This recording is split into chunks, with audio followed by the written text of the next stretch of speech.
Senator Sanders, you have said that you believe that people with felony records should be allowed to vote while in prison. Does this mean that you would support enfranchising people like the Boston Marathon bomber, a convicted terrorist and murderer? Do you think that those convicted of sexual assault should have the opportunity to vote for politicians who could have a direct impact on women's rights? Okay, thank you for the question, Ann. And let me just say this. What our campaign is about, and what I believe, is creating a vibrant democracy. Today, as you may know, we have one of the lowest voter turnouts of any major country on earth. I want to see us have one of the highest voter turnouts. And by the way, what we're seeing is more young people getting involved in the political process, but not enough. And in my view, if young people voted at the same percentage that older people voted in this country, we would transform this nation. But to get to your point, we live in a moment where cowardly Republican governors are trying to suppress the vote. And in fact, right here, as you may know, in New Hampshire, the legislature and the governor are working hard to make it more difficult for young people to vote.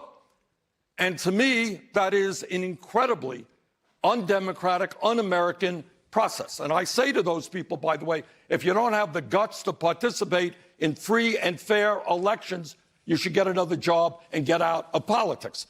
All right? So we got to... So here is, and to answer your question, as it happens in my own state of Vermont, from the very first days of our state's history, what our Constitution says is that everybody can vote. That is true. So people in jail can vote. Now, here is my view. If somebody commits a serious crime, sexual assault, murder, they're going to be punished. They may be in jail for 10 years, 20 years, 50 years, their whole lives. That's what happens when you commit a serious crime. But I think the right to vote is inherent to our democracy. Yes, even for terrible people.